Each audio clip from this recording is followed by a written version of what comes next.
What's up, former party people? This is Jerry, you know, the one who actually combs his hair on the A is for Alcoholic podcast. Now, if you're finding value in listening to the AIFA podcast every week and you want to support sharing it with others, we invite you to become a sustaining monthly or per show contributor. Go to patreon.com/AIFA. It's super easy and it only takes a quick moment. It's about as easy as buying one of those pre-cooked space chickens from the grocery store, taking it outside, giving it a big old kiss, and kicking it into traffic. Why would you do that? Anyway, you do you, and I'll do me. Again, go to patreon.com/AIFA. And with that, people, let's start the show. A is for Alcoholic is a program about recovery. My name is John, and I'm an alcoholic. And my name is Jerry, and I'm an alcoholic. Join us as we go through the alphabet of alcoholism, one letter at a time.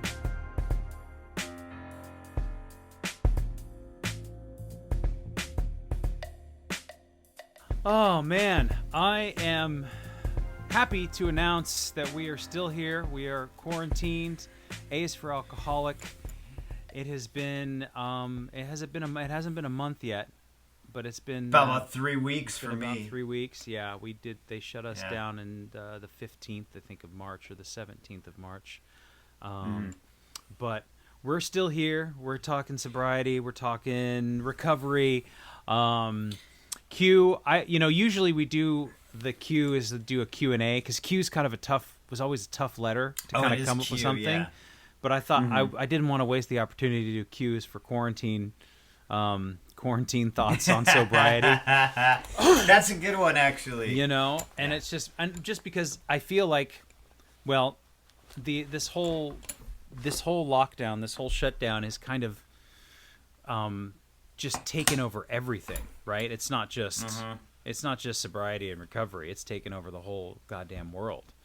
And I prefer to focus on the real life aspects of it rather than the politicized madness that's going on out there, which anybody can figure out for themselves and see what's going on and however you like to look at the world.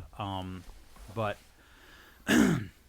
it's been super weird for me because, like, I'm sure we've all been on the internet and people are either like, this is a great time to be productive, and you think about what you can get done, and if you didn't actually write that book, or if you didn't do that thing, or you didn't start that project, then you're just full of shit because now you got nothing but time, Yeah. And I think that part of me likes to be productive just because it fills my day with other things other than like sitting around and feeling dread and anxiety and fear, Yeah. But I think it's also kind of a fucking bad idea to ignore the anxiety and the dread and the fear, to simply just kind of go like, oh, I'm working from home, when in fact there's a crisis going on and people are hoarding toilet paper, and we're doing our best to do work from home if we can.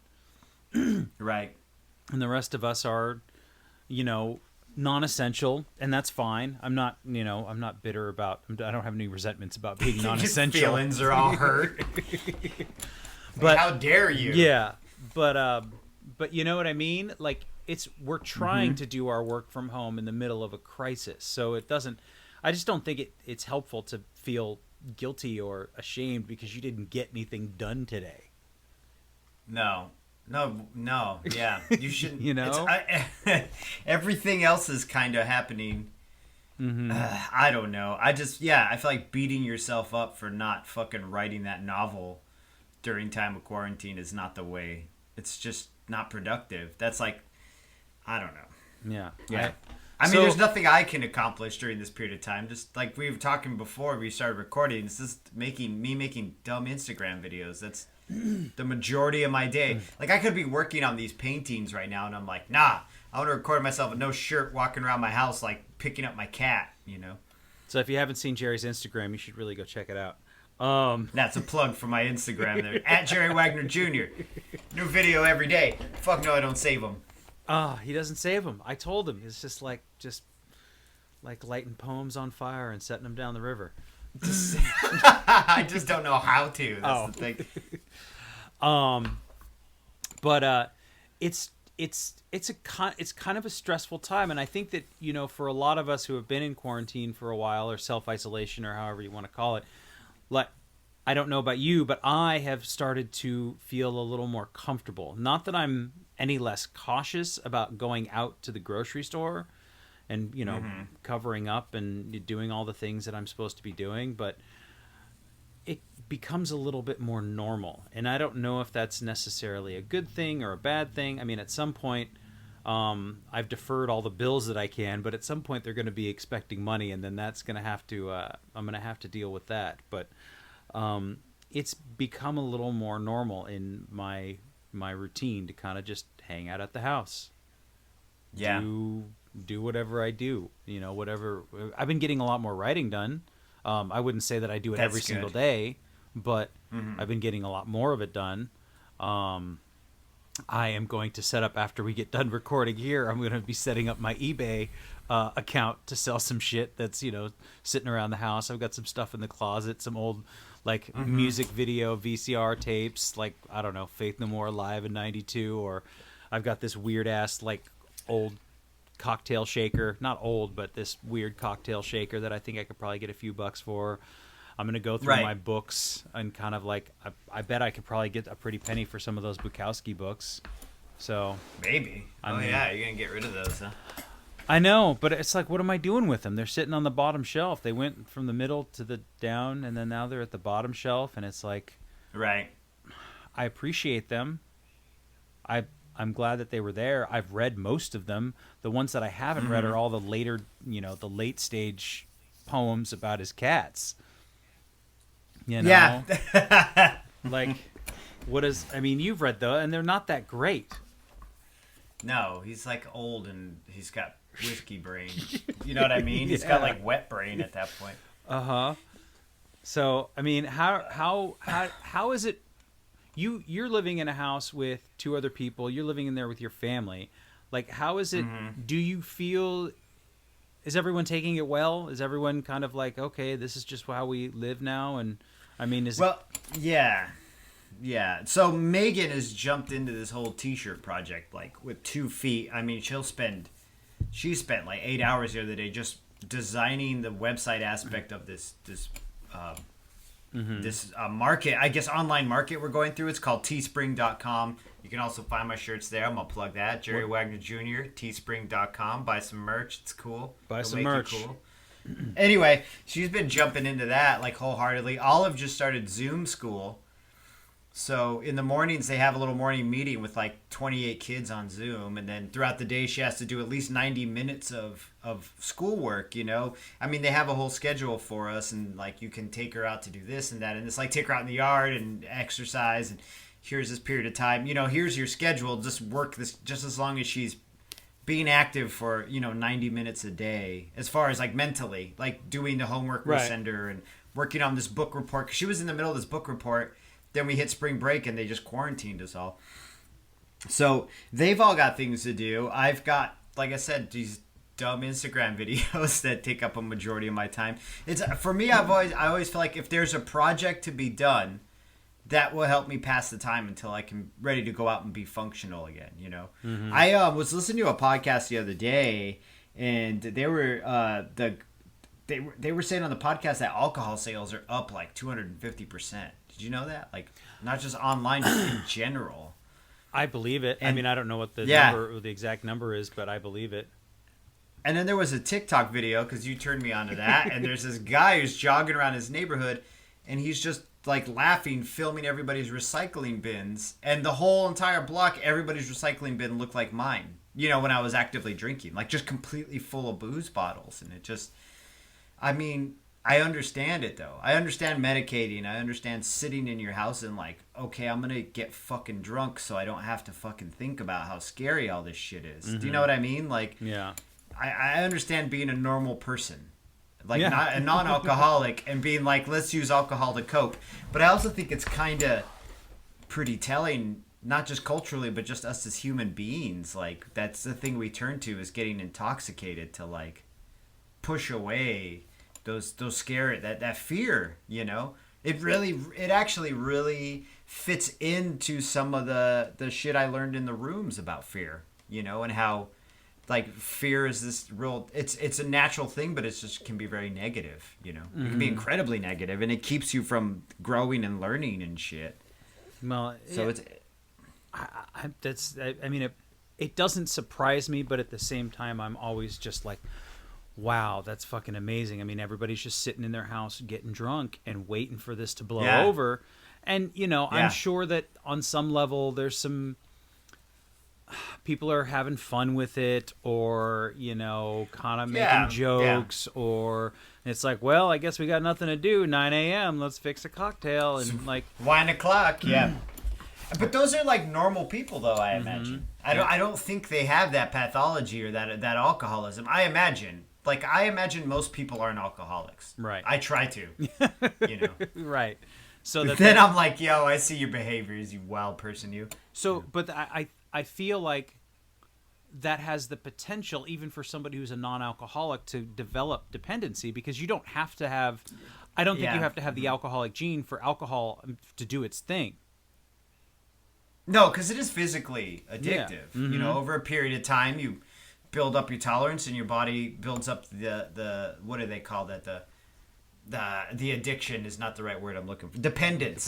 That's it. Yeah. You build up the dependence physically, But then I always wonder about those people who have built the physical dependence over the emotional dependence, right? It seems like people like you and I suffer from this disease where it's like twofold. It's like the physical dependence and the emotional, psychological dependence just kind of weave themselves together, And so when I at least in my experience, when I was done and trying to quit, like it was an emotional, like psychologically taxing just as much as it was physically, it's just like when we would watch those videos about the people in the hospitals who they give painkillers to, and how their body will become physically dependent. They wean them off of it with whatever mixture they give them, and they go out into the world and they just don't have a relapse. They just live their lives, And so it seems like, I don't know. I just wonder about that trigger inside the brain, or that nerve. But I don't. Yeah, I'm just curious too. Like,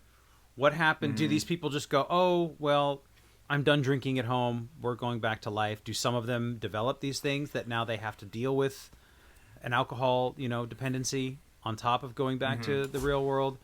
Right. It's terrifying, because I was there and I know what it's like to have to juggle real life and alcohol dependency and being an alcoholic. So that idea of it being an emotional problem, that idea of ultimately it being a spiritual malady, right? And that's right. That has made more sense to me than anything else. I totally get like the physical dependence. I totally get like the emotional connection that I would make through alcohol with other people and places and times, like, oh, it's 5 o'clock somewhere, hanging out with friends, going to a bar. So it becomes everything, that all the positive things in my life were then connected around alcohol. And ultimately removing that, so finally get rid of the physical addiction. Like, I'm not actually physically sick anymore. I make better emotional connections with other people who it's not through alcohol. That's better. And I think that the big chunk of it was this spiritual aspect of my life that was non-existent, was void, was empty, and needed to be filled. And without scaring any of our listeners out there, finding a way to connect with God, was pretty important. Right. And God is, I've said this many times before, it's just a word that we use because it's a metaphor. I don't know. When you and I talk about God, it's only because I can't fully understand what I feel when I have that connection. You don't fully understand what you feel. Your feeling is vastly different from mine. So we try to like have a term to use. So yeah, it's a placeholder. It's a placeholder. But it's a very charged placeholder. Yes, though. It is. Yes, it is. Do you know what I'm saying? Like, if my placeholder was the word fuck, and then I was just like, gotta believe in fuck. You know what I mean? It's like a strong word for a lot of people, and I get it. there's a lot of baggage that comes with that word. There's way more baggage that comes with word than with most other words, you know? Yeah. And that I can agree with that.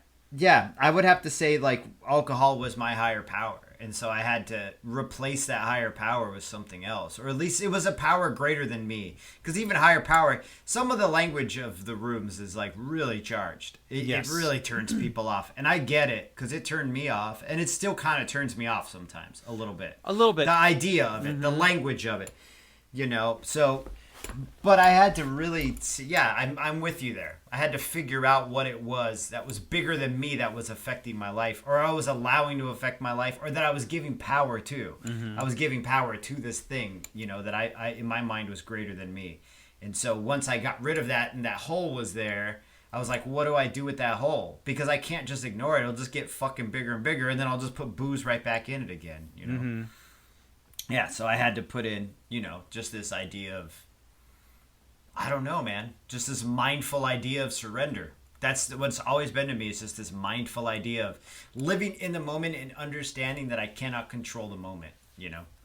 It's just there. I can't control the coronavirus. I can't control the quarantine. No. Me wringing my hands about it. I can't control the way I feel about the current politics and the president and all that. I can't. I get mad about a lot of that shit, and I get frustrated that I'm in quarantine. But I'm trying to use quarantine in of itself as a learning experience. And as a matter of fact, I would say my wife has noticed that. She's like, hey, you seem a lot lighter when there's less pressing on you. And I'm like, well, yeah, you know. Like when I don't have to worry about being at work and putting forward that face at work and being this person who's like, this is who I am at work and this is who I am at home, you know.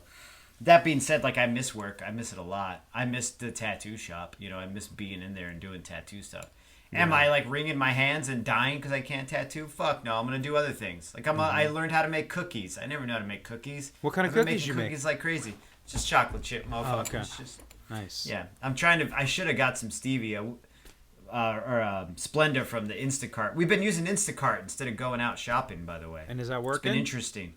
It's working. I mean, Eugene's kind of a smaller town, and so we get it pretty quick. I ordered it yesterday and got it the same day. They only charge like $4 extra, you know, to deliver it. How are they making any money?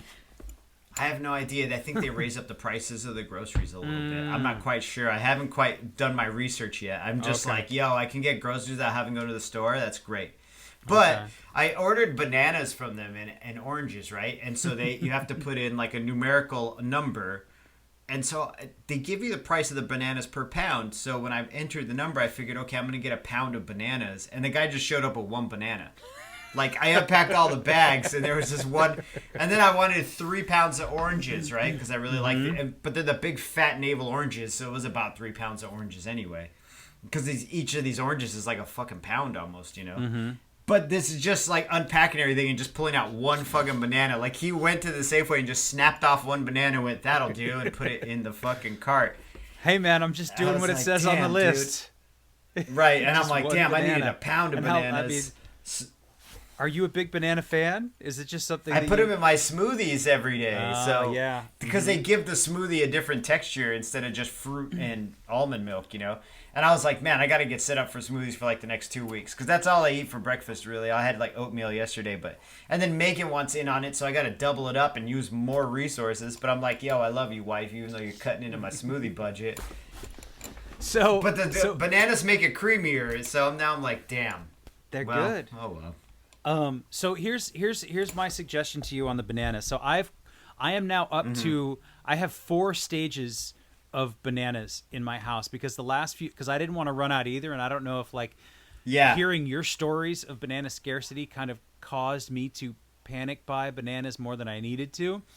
But I have the ones that are really ripe on top of the, on the counter, and then I have those are the ones that are ready to go. Those are ready to go. Now I have another bunch that are yellow, and then the last bunch I got were super green. I got the greenest ones I could find. So there's different. Right. And number 4, I have some in the freezer. So what happens is when the brown ones get too brown, like if I feel like I don't want to let them, if there's too many of them, I snap them in half and I put them in a bag and I put them in the freezer. And so that way I'm constantly rotating the bananas. So I suggest getting like and this could sound crazy, but get like 5 or 6 pounds of bananas. So you'll get like 3 bunches. And then how do you unpeel them before you put them in the freezer? Yeah, or you gotta just put them in? Yeah, because it's hard to get that fucking peel off. I've frozen them before and then been like, what the fuck is my life? Yeah, yeah, you cannot, dude. You cannot. I've unpeeled a frozen banana. It's a bitch, dude. That's some fucking higher power shit right there. Yeah, dude.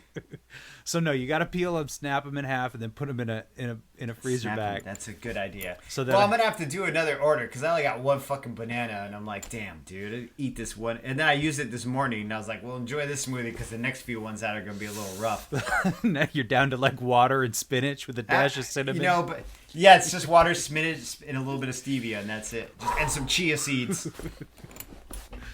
How privileged am I though to be like, damn, we're running out of bananas here. Like I'm really grateful that that's my. Dude. It's not my biggest problem, but it's like one thing I have a little bit. It's in my mind as a concern. I'm like, fuck, I ran out of bananas. We are living pretty well. That these are the things that we struggle with. I'm still like, I'm really grateful that I. And I don't know if we talked about this last time, but this idea that I kind of just had the epiphany that I don't have to have a drink. I don't require it. I can't. I'm trying to think. Yeah. I know people, and I talk to people who are like, well, yeah, as long as I got enough vodka, I'll be fine. I'll get through this. And I'm so glad that I don't have to worry about having enough fucking vodka. No. In the cupboard. Like our problems are, it's bananas and like oatmeal or whatever you got, sweet potatoes or whatever. Yeah. It's not like, damn, I should have bought a handle of Tito's from Costco. What the fuck am I going to do now? I'm going to get sick, Mm-hmm. Yeah, dude. So, if I run out of bananas, I'm not going to get sick. I'm just not going to have a creamy smoothie. I'm just right? I'm not going to start sweating and seeing spiders, so I'm lucky. Right? Maybe you just do like half a banana or something like that. But that shit's gone. Those bananas are gone. Now it's just it'll be berries. I'm fine. Yeah. Well, that's the thing is like, wow, how awesome is it that this is the biggest problem in our current situations? I'm so grateful, man. Nobody's sick here. Mm-hmm. I've been making dates on my dry erase board, my calendar out there for when we're clear. Like I'm like, okay, we went out into public at this period of time. So, like 2 weeks from that period of time, if nobody shows any symptoms, then we're clear. We're clear for that 2 week period. So I've been doing that, And so we were clear. What's today? Wednesday? Mm-hmm.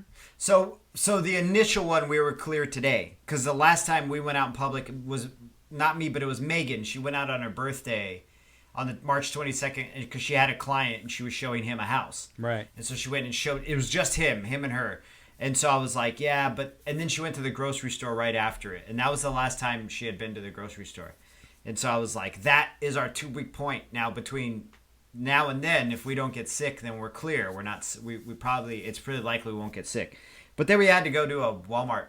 We didn't go into the Walmart, though. We did a pickup, right? Like, they do this other thing on the Walmart app. So if you're out there listening, too, if you don't feel weird about it, there's a Walmart app. You can order all your shit you need and then have curbside just pick it up and they'll stick it all in the back of your car. If you don't feel weird about using that service, too. So you don't have to be inside and expose yourself to anything. Right. So we did that. We all had, like, I had my mask on and shit. Because at this point, I'm like, well, I'm just going to wear the fucking mask. Have you tried running in a mask? We're going to talk about this, too, because that sucks. But anyway, yeah, that was a week ago. So now I've got a week now. And now we're clear. Then after that week, if we don't go out and talk to other people, then we're good. Have you tried going running with a mask? Because it's the fucking worst, dude. So here's my theory on it, and I suggest that everyone like do your own research about what's right. Good. And so the CDC says, my understanding of it is wear a mask if you're going to be in a situation where you're near people. Okay. Right. So right now they're saying you should just wear whatever, wear a scarf, wear this, I think that anything is better than nothing. But so my running consists of my neighborhood. I go across the main street and then I go up into the other neighborhood. So right. I don't talk to anybody. When I see somebody coming up the road, I go to the other side of the road. I wave, I smile, and I keep running. I speed up. Like I'm like, yep. Yeah. I just keep going. So I haven't worn a mask while I'm out there running yet. and I don't know that it's necessary for me, but I think you should do whatever makes you feel safe. So that's been my thing. So I also have a little squirt, like a little bottle of hand sanitizer that I made. So it's like the high proof isopropyl alcohol and the aloe vera gel. And so I'll put that on, or if I gotta, like, even if I touch something, I don't touch anything. I try not to touch anything. But, you know, if I go to a crosswalk and if I try to hit the button with my elbow or my hip, but I'll pull that out and I'll rub it on my hands. So I'm constantly, like, I put a headband on now so that I don't, like, wipe the sweat. So I'm not touching my face. Oh, from your face. So that's what the headband is. So that's the headband keeps me from touching my face. I have sunglasses on. Like, I'm not going to touch my eyes. I'm not going to touch my nose. So that's been my thing, is like I bring a little mini bottle of hand sanitizer with me. I don't wear a mask. I don't know. Again, I'm not going into a grocery store. I'm not fucking talking to anybody. Right. Like, I'm literally, when I see somebody like on the sidewalk, I go hop into the the bike lane or even the fucking highway. Like, I've done that. Yeah. You know. So, and well, I'm on the Rexius Trail here, which is a big loop in Eugene, and it runs along to like Hilliard Slough, and it's this 3.5 mile loop, and that's the one I run, and it's a popular spot for walkers and people who walk their dogs. Not as many as before, because I try to leave really early, and there'll be long stretches of the trail where I won't see another person, you know, for a good couple hundred, almost half a mile sometimes. But then there are people, and they kind of aren't. Some of them don't have spatial awareness, and so you'll have two like people walking on the trail just side by side, not realizing there's other people running, right? And so in my mind, I had this thing where I'm like, okay, I'm going to run past them. I'll try to give us a little room, or I'll get out on the street. But I also, I've worn a mask. I've had to take it off twice, both times I've run with it, because it's hard as fuck to breathe in a mask because all that fabric sucks in your face, and I feel like I'm being waterboarded. And the first time it was sunny, and I put sunglasses on too, so then I'm just fogging up the glasses, and I can't. So I'm blind and I can't breathe. So I'm like, this is some bullshit. And I tried it with a surgical mask on the other day because I had gotten a family member had sent us a little pack of these surgical masks, and I was like, well, the paper is more porous than the fabric, so I can breathe through it. Same fucking thing, man. Like usually I can do about 1.5 miles now without stopping. Like on a good, where I have to like stop and catch my breath, or just stop and kind of slow down. Man, it was like not even, I did like 3/4 mile and had to stop because I was sucking so much air, you know. So I was wondering if you had done the same thing. I looked up a buff on Amazon, and they're all sold out. They're not really, no more buffs, man. Yeah, there's a buff. People are hoarding buffs. That sucks. Maybe Walmart. I don't know, man. I would just say... Yeah, Nick Gator. I got to look up Nick Gator. Nick Gator? Yeah, Nick Gators. Neck Gators. Gators, yeah. Yeah, Gaitor. But it's okay, man. I just run around people. I just worry about it being out in the air, right? Because the way the CDC puts it, it's like this cloud of microbes around everybody. And I'm like, man, I don't want to run by you and suck in your microbe cloud. That's fucking whack. But I also want to run, and I don't want to run laps around my house because I've done it, and it's dumb. Yeah. So I saw some guy did a fucking marathon in his driveway. Like, that's I can't crazy. Even. I know, right? That's 23 miles just in a loop. 26. Like, yes. 26. Sorry. Yeah. Right. So, like, I can run if I open up both gates and lock the dog in the house. I can run around the house and make a lap, right? But I don't know about doing 4 miles of that shit. Like, just running that lot. Yeah, dude. So I would also suggest when I come up on people, like if I ever came like up behind somebody, and you're gonna scare them regardless of whether you say anything or not, I always just go on your left, you know, like long before. And usually people get it, and sometimes there'll be some old lady will be like, oh, and I'm just like, thank you, and I just wave and keep going, you know. But I mean, do it feel safe, and like I try to be cautious without being paranoid. I've got my fucking hand sanitizer. And I'm a little paranoid. So so I haven't worn a mask out there running. I don't think that I'm going to. I think that it's important. It's hard, dude. When I go to the grocery store, I glove, a rubber glove, regular glove, mask, buff. I go out. I only bring my credit card into the store with me, or my debit card. I swipe that shit, and then take everything off in the car, bring it in if I have to wipe off groceries. But I'm not even. I wash the fruit and vegetables. Like I rinse them off and then I put them in the fridge. I don't have any like apple cider vinegar or baking soda, but I mean, I don't know. I mean, that's basically it. I just run and I eat. I write. I haven't done any Zoom meetings yet. I don't know what my hesitation is. It just doesn't feel. I don't know. You said you did it, and it was. I've done a bunch now. Okay. Well, not a bunch. I've done 3 already. I do them on Sundays. And the thing is, you see it all the time. Like when you leave the meeting, it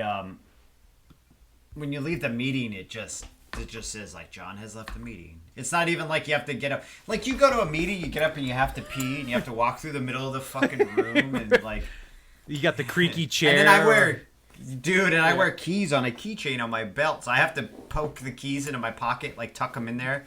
Because if not, then it just sounds like I'm walking across the room shaking quarters. Well, be like, that's a nice share. Yeah, like somebody. Sorry about your sad story. Some fucking serious emotional breakthrough, and you're just jingling. And I'm just like, sorry. So with the Zoom, I almost prefer it because if I want to leave, I just yoink later, and then it's like Jerry W has left the room or whatever. But I don't know. It's all right. Can I give him a different name, or can I put my own screen name? Can I be like fucking? You can make your own screen name because I've been doing Zoom meetings with my family too. Usually on Sundays, we'll all meet up at 6:30, and it'll be my iPad with like everybody, my parents and my siblings.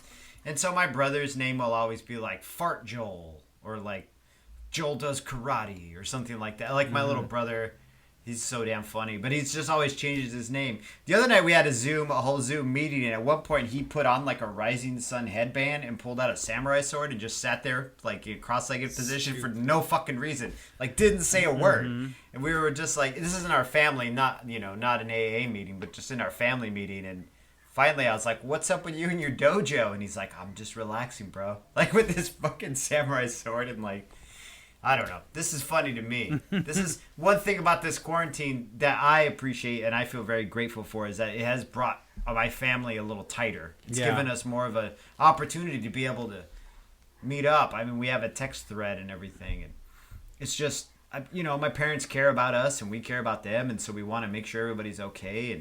And and I know a lot of, I don't want to sound insensitive, though, because I know other people don't have that. So it makes me grateful for it, Yeah.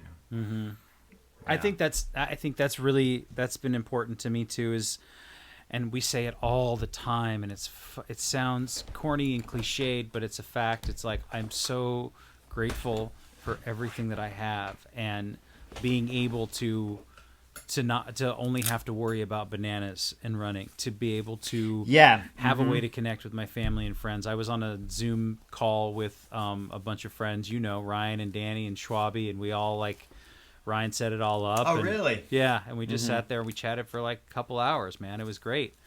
And so I think that it's definitely bringing people closer together in ways that never would have happened before. So right. Which is not to lessen the fact that we're in a very serious moment, I think, and I don't want to minimize anybody's tragedy, trauma, or like experience at all, because like our experience is wonderful compared to some of the other stories that I've heard out there, and I can't imagine like being in a place like New York City and trying to be sober, trying to stay sober, and trying to deal with it'd be awful. It's with this, with the hellish conditions that I'm hearing about there. So, I mean, I think that if you're in a place where they're telling you to stay at home, it's probably best to listen, and you know what I mean, like, and do the best you can to stay as safe as you can, and until this all blows over. I mean, I don't know how it's going to happen. I don't know if they're going to have like vaccines, antibody tests, if you'll have a card that you're like cleared to go, and I'll have to like show you my card and be like, yep, Corona cleared. You got your Corona card? Like, I don't know. Got your Corona card. you know. You got that CC. But I don't know either. I don't know how any of this is gonna. We're all just living in this moment. It's just very strange because you have plans, you have things you need to do and things that are important to you, and then life, like my dad says, hands you a big steaming plate of reality, and it all fucking changes. And now we're in this moment. We are all in this moment right now. You know. And yeah, you got plans, but life's like, yeah, fuck your plans. Everybody's gonna fucking get sick, and now you're in this moment. So, I don't know, man. It's almost like the whole world is now living one day at a time. You know, it really is. Yeah. So let's find a little program, y'all. You know, and whatever that is, whatever that means to you. I mean, you know, there's all the, and again, yes, exactly. You know, like all this talk about routines and making sure to stick to your routine and wake up at the same time, and I think that it's helpful. I also think that people, like, I feel like there's a certain level of grieving that is not being talked about. You know, when you talk about like your job or what, I don't know how your kid's dealing with not being at school. I mean, I imagine most kids are like, that's great. I didn't want to go to school anyway. She's loving it, but she misses it. I mean, she definitely was enthusiastic to have these Zoom meetings. She was like, fuck yeah, let's do this. Right. Anyway. Yeah. So I feel like there's a certain level, I feel like I need to take the time to grieve a little bit about the loss of my job, the loss of both of my jobs, not just the money, but the casual freedom to go and get in my car and go drive downtown or go to a place and make some money and come back and talk to people and not feel weird and awkward around people. I mean, I spent my whole life feeling weird and awkward around people. I'm happy to be comfortable with folks, you know, these days, but even just the ability, I can't go and, I don't want to go run a long distance, and I don't want to go run downtown. Like, it seems frivolous and it seems irresponsible. And what if I go for a nice 9 or 10 or 12 miler, and what if I sprain my ankle out there somewhere, and then I have to go, you know, hobble somewhere or hitch a ride with a stranger who may or may not want to pick me up, and then get put into an urgent care or something, like, you know what I mean? Like, so there's a certain level of grieving that I think needs to happen for people, and it's okay to say, man, I feel really terrible right now and I don't want to do anything, and move through that, whatever that means, you know. Like you said, you're like I'm looking forward to going back to work. Like, I don't think I've heard that from you in 3 weeks. You were going through years, you were going through, well, and then the thing about it is it changes, though. Even work itself will be different now. That's the thing. I've been kind of going through that grieving process, is just society. The way our society works now is changed. I don't think it'll ever go back to being exactly the way it was before. Just like a 9/11. You know, I woke up on the morning of 9/11 hungover as fuck. I found some gloves on the floor. I don't know why I'm wearing them, but I woke up super hungover, and the world changed on me. The world my culture, my society changed, and I feel like it'll change. I feel like it'll change after this, and I feel like I'm grieving that because I don't know. Part of me is grieving that because when I go back to work, it's not like me wearing a mask, tattooing people is going to be normal now, because I probably will still wear a fucking mask to tattoo motherfuckers. Do you know what I'm saying? Like, I just don't see myself not doing that. You know, for a little while. And the other guys might be like, oh, you're crazy and high strung. But they were also telling me I was crazy and high strung when I was like, I'm not coming back into work anymore, you guys. And then they fucking shut the state down 3 days later, you know? Right.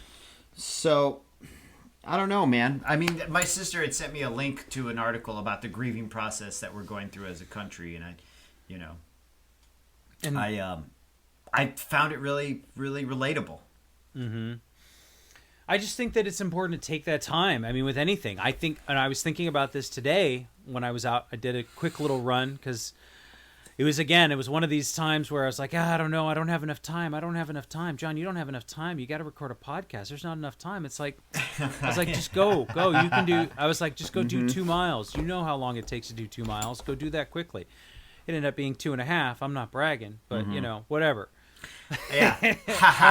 No biggie. But shit, what was the fucking point I was trying to make? What was I saying? You were talking about how there wasn't enough time. You didn't have enough time. There wasn't enough time, but like your process of grieving. I was thinking about grieving. Yes, thank you. The process of grieving was the same way that we grieve alcohol or the like, oh man, ooh. I missed it. I miss drinking. I miss going to bars. I miss being drunk. Shit, there was even a time where I was like, man, I don't know if I missed hangovers, but there were some hangovers where I didn't feel so bad. I was like, oh, this is great. I've kind of got this low level like sickness. I can't really do anything, so I'm just gonna fucking chill. We're gonna order pizza, maybe drink some beers. Like, it just was kind of an excuse to be lazy and slothful, right? And so there was all these things that I thought and I saw as positives. And when I was getting sober and when I was, working in recovery, I was like, man, I really wish I could go and have an ice cold beer by the river, or man, I wish I could enjoy a glass of wine with dinner. But I know that's also that leads to like, man, I wish I could just drink a whole bottle of vodka in bed today. Right, exactly. That's how you be spending your core. I'd be spending the core drinking vodka in bed. Yeah.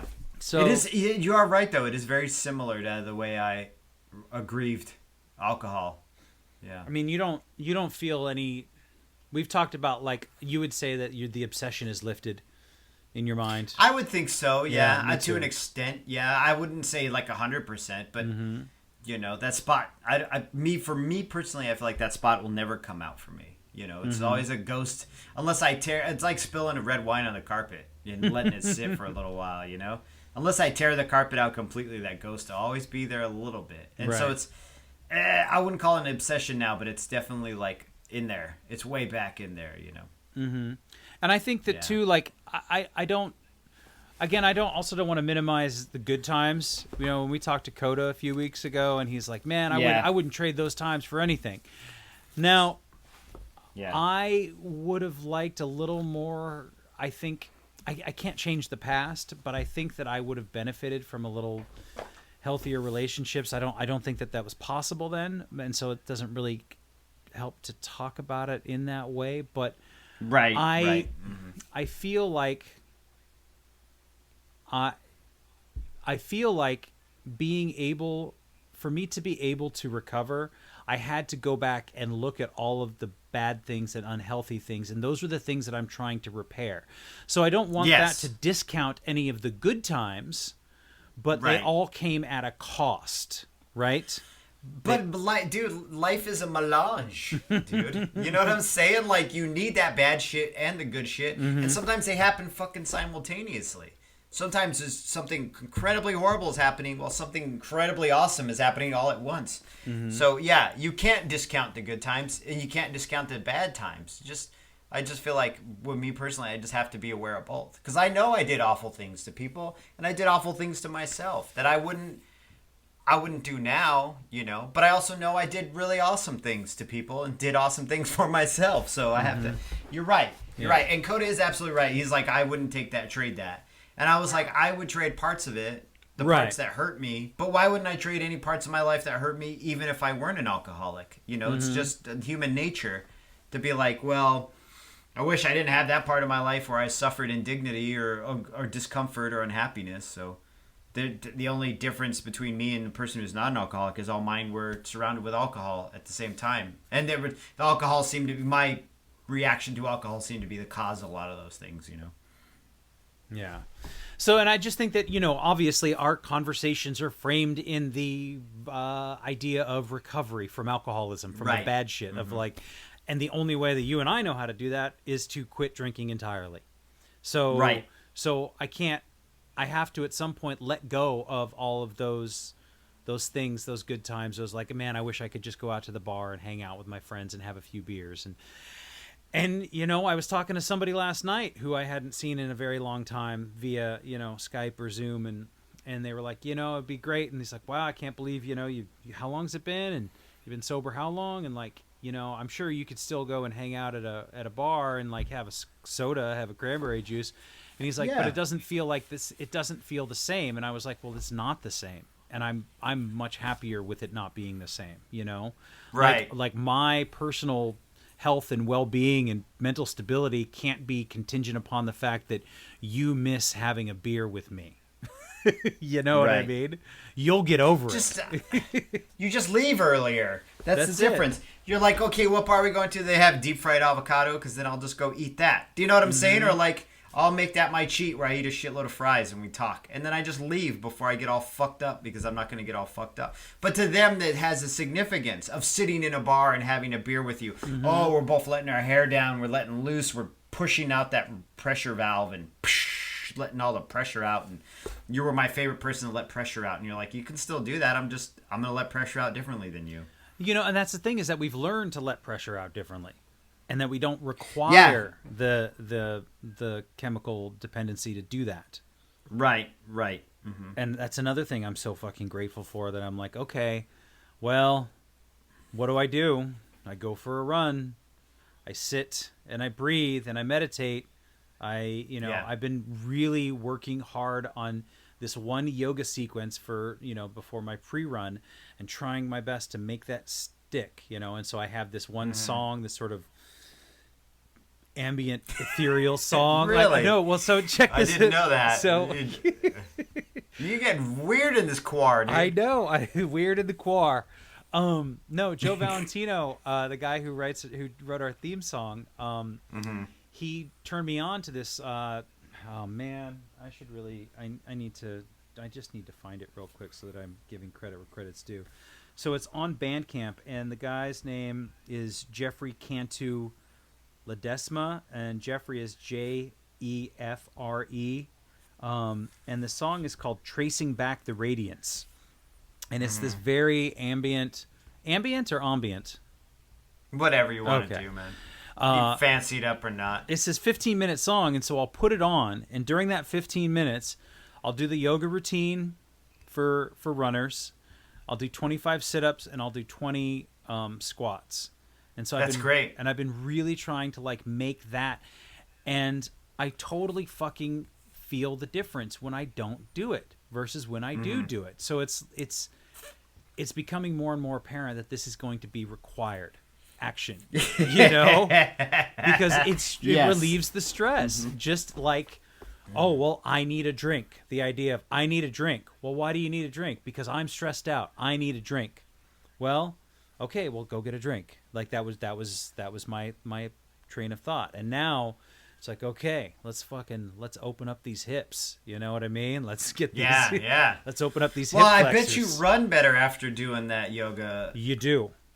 I know. I because I do a 15-minute stretch routine before I run, and I feel better because I've just straight cut out the house. I've put on shoes and just started running, and then everything hurts more. Like my knees get tired quicker, my hips hurt more, and then when I would stretch, I'd be like, wow, I've lubricated everything a little bit. Like I'm loose. Let's get out there. Let's do some deep knee bends in front of an old lady. Yes. So I think that's finding.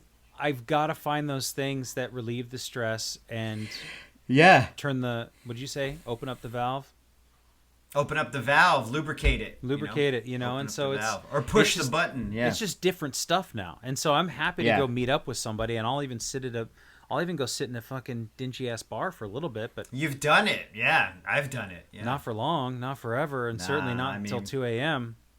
No, there's no appeal in it, How's your sleep been in quarantine? Because mine's been better. All fucked up. No, mine's been great because I don't have to get up. I still get up between 6:30 and 7, but I don't have the litany of things I have to do in the morning right now. So I just I'm like, well, maybe I will lay in bed till 7.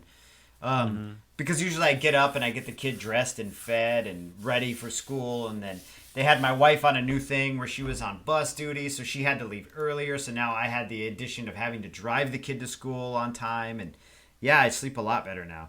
But so you're not feeding or dressing your child anymore? No, I'm just you're going to wear the same pajamas for a week and a half. You hungry? Forage. Learn how to forage, motherfucker. No. But we've been watching the news at night, and I keep telling my wife, I'm like, I can't watch the NBC, the nightly news on YouTube or whatever right before I go to bed, because then I have COVID dreams all night. And I don't want to dream about COVID, man. I've noticed that pattern there over the past. I can watch fucking weird ass horror movies and they won't fuck me up, but for the news just tears me up, man. I'm not gonna play it, and I just remembered I had a dream last night. Our buddy young Will was in it, and I didn't. It was dark, and I didn't want to turn the light on to write it down like I write in my book of dreams. My book So of you dreams, just Jerry. So dictated it. I dictated know, fucking Ewan McGregor. My book of dreams. Ewan McGregor, my book of dreams. Yeah. I think he was in the Pillow Book, but I don't know. Anyway, so I hit record and I dictated it because I wanted to remember it and write it down, but it had something to do with COVID, and it was like, don't put the fucking news on. And it's not even the news. I can't even go on TikTok anymore without somebody saying something. I just don't even need to see a Corona meme. You know what I mean? Right. Like right before you go to bed. Yeah. Having somebody who's making light of it. And I you know, that's the other thing is like, I don't want to feel like I've lost my sense of humor, but it's really hard for me to kind of fucking joke about it when there's a lot of serious tragedy that's currently happening around it. So I don't, right. I hear you. My humor is more along the lines of being stuck inside my fucking house, but I see it when the dude will cough and be like, "It's Corona time," and he's holding a beer and scares the old lady, and I'm like, "That's not funny. That's kind of a fucking dick move, you fucking dick." You know? But right? Yeah. I get mad. That kind of stuff. I think it's fine. You know, like we need to be light, and there. I think a bit of levity is crucial. A bit of ribald levity. Yes. I think it's a treat. So you know, I don't need Corona memes, and I certainly don't need the news before I go to bed. And I'm going to try it again where I try to put my phone on the other side of the room, and I'm going to put the book, and I'm going to set up the lamp properly and have the ability to kind of just read in bed. And because it's been fucked, my sleep has been all fucked up, man. And it's really like I used to lay in bed, be like between 11 and 12, sometimes 12:30, and I would go right to sleep. And it was like that for a while now, for like several months. And I'd wake up at like 7 or 8, no problem. And now it's just like, oh, I can't get to sleep. And I start thinking about things. And I'm like, what's going to happen? And where's this going? Your benefit, though, is you don't have to work the next day. You don't have to do anything. So... And I know that you like your routine and everything, but what's been helping me is when I do kind of feel that creeping anxiety, I tell myself, like, I don't have to be anywhere, do anything tomorrow. So if I'm up till 4 a.m, fuck it. I'll just sleep all day tomorrow or deal with it then because I don't have any obligations other than making a dumb movie on Instagram with no shirt on. Do you know what I mean? Like, that's literally my obligation. And like, there have been times where I've had insomnia and I'm like, well, I can't run today because I'm too tired. And I won't go run or I won't go lift weights. I'm like, well, today I guess is like my version of a sober hangover. You know, because I couldn't sleep. Mm-hmm. Yeah, that I found that useful for me during the quarantine. Now, like when I have to go back, you know, I don't know if the kids start in school again, but you know, when it's all rolls back and we go back to things being semi-normal, like I know, you know, I'll have to deal with that in my own time. But I'm sorry you're not sleeping though. That sucks. I've been there. So I guess that's a good way to put it. Is that like put that pressure, take the pressure off of yourself. Like, hey. I guess you're just up until 4 a.m. this time. Right. And so my biggest problem with my insomnia, if that's what you're experiencing, is I'd go into the cycle of like, fuck, I fucked my sleep. I can't get up. I can't do this now. I can't do that. And so then I would start focusing on the fact that I couldn't sleep, which would keep me awake because now I'm having anxiety over not being able to fulfill my obligations or my routine for the next day. And, if I give myself an out, it always tends to work for me. Not every time, but it always tends to kind of ease it in where I'm like, well, all my obligations I have tomorrow can be moved or they can be changed. Or maybe I'm in a fucking quarantine right now and there's just nothing. Like, well, I got to get up early and soak lentils. You know, like, this is what I'm imagining you do. Yeah, basically. Yeah. I'm going to make lentil soup tonight, though. But yeah. I should probably cook some beans. If anybody wants to see my bean recipe, it's on TikTok. Yeah, it's not really very appetizing. It's just yeah, I guess that's a good way to put it. Again, not being hard on yourself, not being, you know. And I've had days where I'm just like, you know what, I'm not going to run, I'm not going to stretch, I'm not going to lift. Fuck it, like, and yeah. I don't make that a habit. I don't turn that one into, but I also don't feel too terribly bad. And you know, I've also been. I feel like I was just about to get my shit together. And I know that maybe this is what everyone is saying. Like, I was going to start a new job. I was going to start running a lot more. The weather it's fucking gorgeous out there today, Jerry. I should be out there doing 10 miles, like sweating my ass off. You know, it's sunny, it's bright. And and then all this happened. So it's really changed a lot of things, and I'm like, okay, so what can you do? I was going to start, one of the things was my weight loss was not happening the way that I wanted it to, and I was kind of fudging with the calories and whatever, and so even during this time, I'm like, yeah, it's no big deal. You can go a little bit over every once in a while, and it really is no big deal. I'm still staying within a certain range of like maintaining. Right. So like when my 192 goes to 192.4, like that's fine. Like that's not. That's kind of splitting hairs there, buddy. Exactly. You're supposed to have a 3-pound fluctuation. Actually, that's healthy to go between 191 and 194. So do you know what I mean? You're supposed to fluctuate like this throughout the week because you're drinking water and eating salty things. And, Anyway, so that's the biggest thing that I found is like, you just reminded me. You said eating salty things. I was like, somebody gave me some beef jerky a while back, and I put it in my glove box. I might go get that. Hot. It'll be hot too. It'd be like straight out the oven, just like Texas Roadhouse, dude. Right. I don't know why that made me think of the beef jerky in the glove You're box. You're like, man. Ooh, yeah. I don't even eat beef. But anyhow, that it's okay. That all this shit is okay. And that everything is okay. And what's the biggest fucking problem right now is like, what, you're out of bananas? How many? That's it. I'm like literally out of bananas. I'm like, fuck, So, you're out of bananas, and I'm so grateful, man. It's a problem I'd rather have than being out of whiskey. Right. You know what I mean?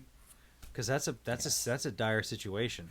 That's some critical shit right there. Like, I gotta go through Coronaville to go get a fucking bottle of Evan Williams. Seriously, you're like fucking Roddy Piper. It's Hell Goes to Frogtown. Yeah, I was thinking more like Will Smith and I Am Legend, but Roddy's even better. Yeah, and just to get a fucking fifth, because all I can afford is a fifth Evan Williams, and probably a pack of smokes, and fuck all that. And then I'd just be me drunk on Instagram being like, life fucking crap.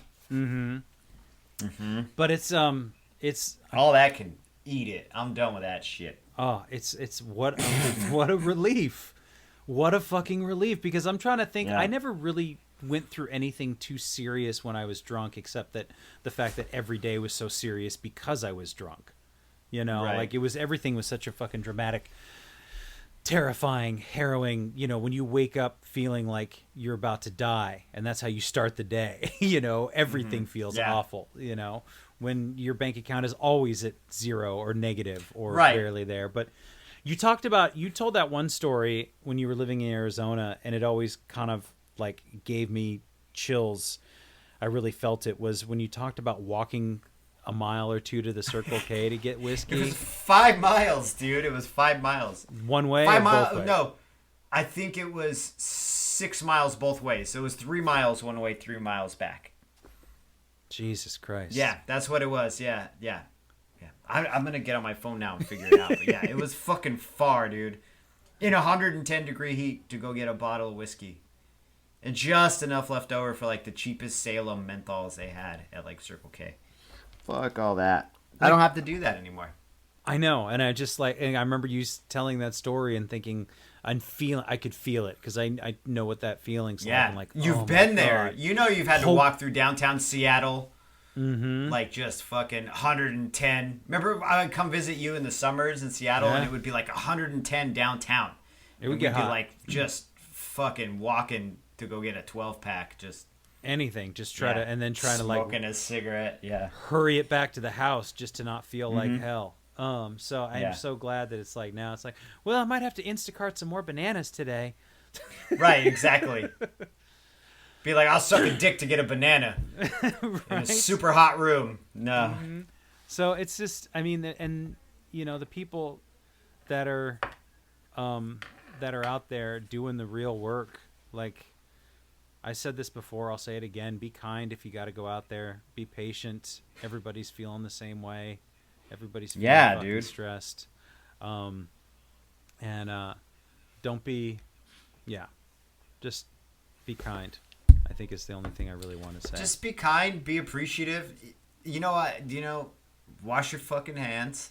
I say this at the end of every fucking Instagram video, and I can't stress it, but like even on the podcast, I feel like I'm just doing another video, but I'm like, just stay 6 feet, farther now. Just try to stay away from people in general that aren't in your circle. Yeah. Just for a little while. You don't want to get sick. This shit is a motherfucker, apparently. Just be careful. And take care of your mental health. Do something that makes you feel fulfilled or feel okay. It will be okay. We'll get through the other end of this. It'll be different when we get through the other end, but I mean, life was different after y'all quit drinking too, so you know.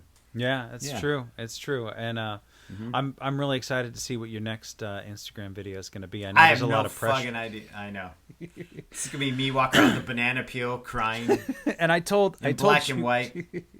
Black and white, like a fucking sad foreign film or something. French like that. movie, French exactly movie. like a clown.